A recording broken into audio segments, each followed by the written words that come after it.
Hey everyone. So it is Wooly, and I am back for another one of our Soulful Journey episodes or sessions or topics, whatever it is that you want to be able to call it. So today we're going to be talking about unveiling the mask of perfectionism. So we are on day 4 of this 30-day journey of being able to connect. And so as we've been going through, I have been creating some downloadable documents and things like that you can actually have access to. So if you want access to any of them, then send me an email at info@rolialair.ca and somebody from the team will send those off to you. And but I'm also going through some of the documents inside 2 different groups. So one is inside the Facebook group, which is called Mind, Body, Heart, and Soul Connection, and the Telegram group, which has a private link. So in order for you to be able to get that, you need to send me a message. And the Telegram group is called Soul Support Sisterhood, in case you're already in that group. And so Lizzie, lie down. Lie down.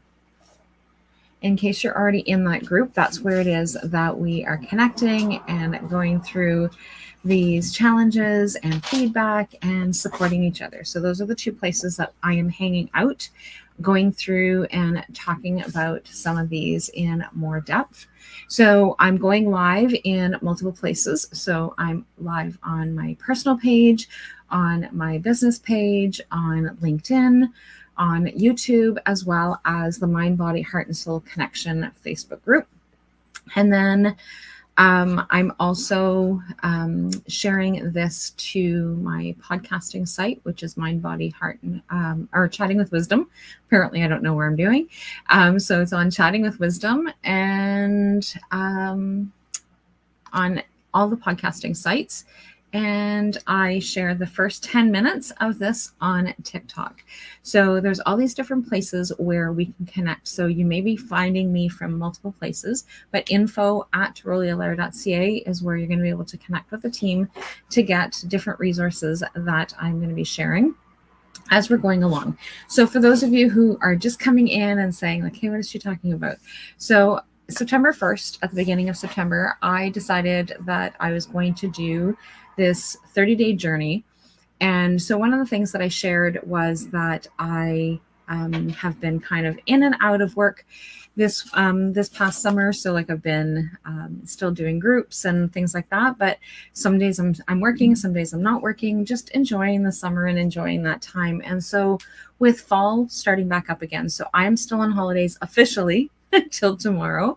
And so as of tomorrow, then I'm back to work full time as part of my normal schedule, my normal working hours, all that kind of stuff is going to be happening. That's going to be back to my regular stuff that I had stopped back in June.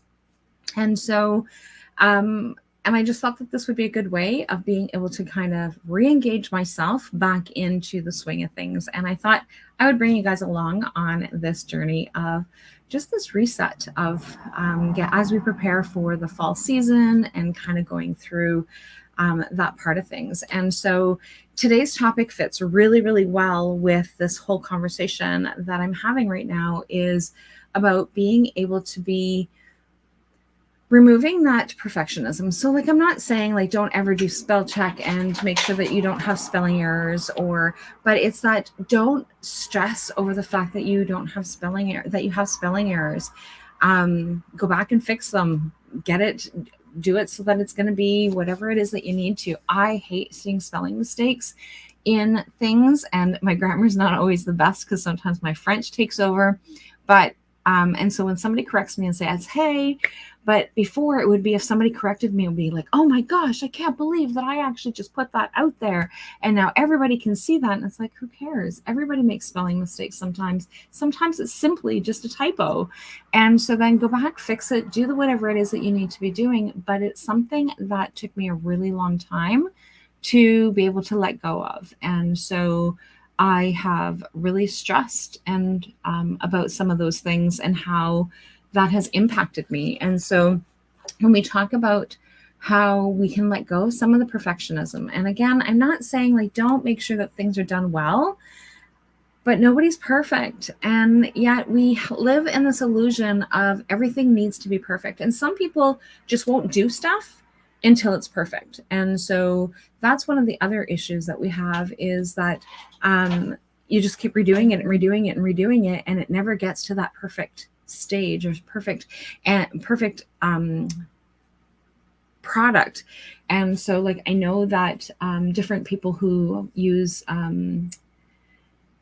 like art as a media, as art as some of the things that they do, and depending on what it is that they're working on, is that they will restart it and start it over again. So growing up, one of the things that I used to do is I would rewrite my homework 50 million times to make sure that my notes were actually accurate and I didn't have a spelling mistake and that there was no liquid paper on my paper.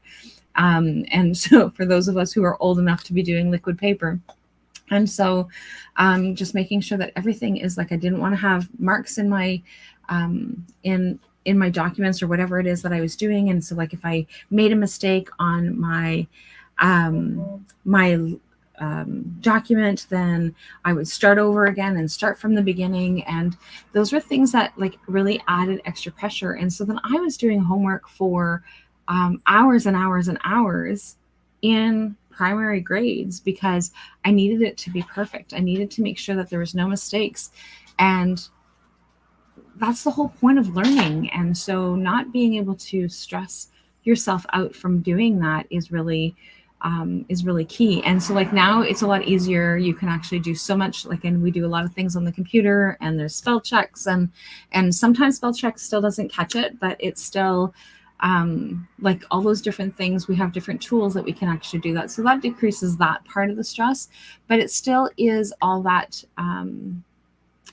that perfection and doing all these different things. And so sometimes perfectionism is a defense mechanism. And so we use that to hide some of our insecurities. And as we're going to dive in a little bit more about the perfectionism, because I've got some case studies or some studies that I want to be able to share with you, and a summary of each one of those studies, because it is so, it impacts our health so badly.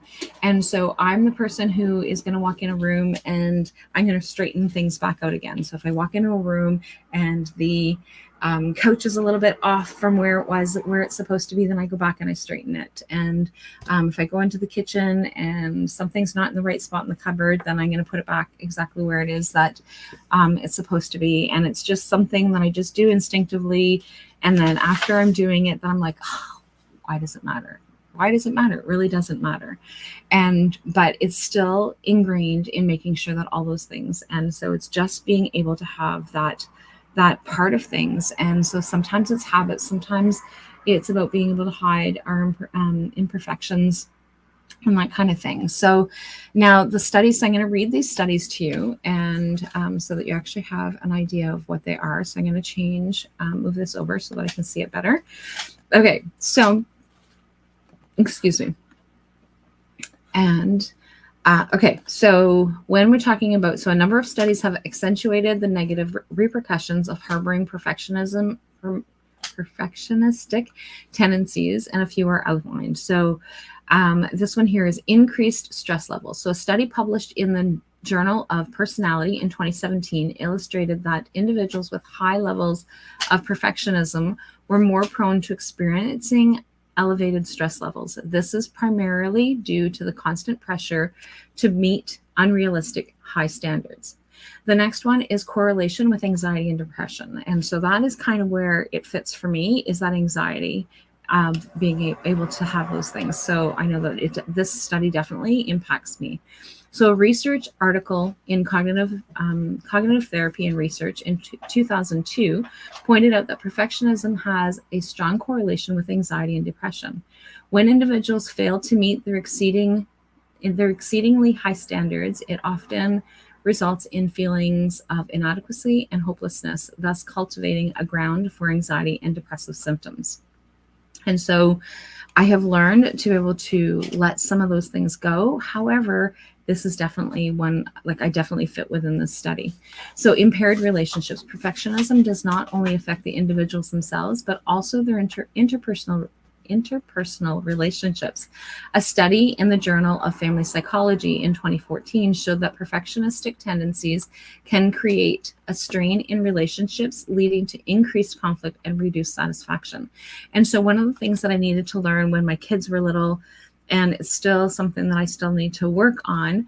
But when my kids were little, it was if I needed something to be done in a very specific way, then I do not assign that to my kids. Because when I go to do it, or when they go to do it and they didn't meet it to my expectations, then I would need to go back and do it again, which then decreases their self-esteem and their own self-worth. But if I want them, and just giving up, right? So like, I'm not even just going to bother. So it was just really important for me to be able to kind of move that out of the way. So the other study is hindered personal growth. So perfectionism can act as a barrier to personal growth and innovation. A paper in the Psychology of Aesthetics, Creativity, and the Arts in 2018 showed that individuals who exhibited perfectionism were less likely to take risks and explore new ideas, thus limiting their potential for personal growth and creativity. And then other ones, so there's two more studies that I want to share with you. So negative impact on physical health. So perfectionism not only affects mental health, but also has been linked to adverse physical outcomes. A study in the Journal of Health Psychology 2010 found that individuals who held perfectionistic beliefs were more likely to experience chronic health conditions and a reduced quality of life, possibly because of the chronic stress associated with these beliefs. The next one is increased risk of burnout.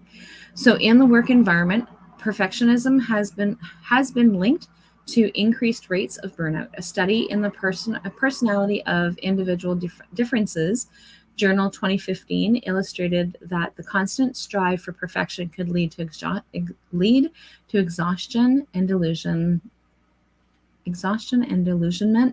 hallmarks of burnout. So drawing from these findings, it becomes paramount to address and manage perfectionistic tendencies, making way for a more balanced, harmonious, and wholesome approach to life. It's an invitation to not only protect oneself from the potential of adverse effects, but also to embrace the beauty in imperfections, fostering a culture, growth, and understanding. And so those are things that are like really, really important for us to be able to take a look at. And so the other components of the perfectionism is about unveiling this, is that the perfectionism as a facade. So we strive for perfection, and a lot of times that it's actually just there to mask our fears or our insecurities, which I talked a little bit about the insecurities. And how does this play out in different areas? Work, relationship, self-image. So it often acts as armor guarding our vulnerabilities. So the cost of perfection. So the emotional and psychological toll that it takes to maintain this facade is astronomical, and the emotional and psychological prices that we pay when we're actually chasing these illusions, because it's not perfect. Like, we are not perfect, and we're not going to be able to do that. And so the last point of this topic is the liberation of authenticity. So when we actually examine the freedom that comes with letting go of perfectionism, it allows us the opportunity to be our true selves. And so this is something that I've been talking about over the last couple of days, is just being able to be authentically ourselves. And when we can actually remove that perfectionism, it makes huge impact in the way that we actually look at things. And so one of the things, so each day there's an action item. And so if you would like these two lists or these two documents, let me know and I can send them off to you. So info@rolialair.ca, and ask for the perfectionism. So there's one is I'm going to invite you to create a perfectionist recovery list that highlights work that can be done imperfectly. And the other one is to create an imperfection celebration journal, where you actually document those instances where you are not being perfect. And so, and how liberating that actually really feels. And so again, if you want these 2 PDFs, just send me an email to info@rolialair.ca. If you're inside the 2 groups, one of the 2 groups, then you can just shoot me a message there and I will make sure that you get it from there as well.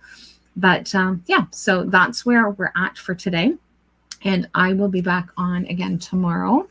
And so I will see you guys all soon. Bye for now.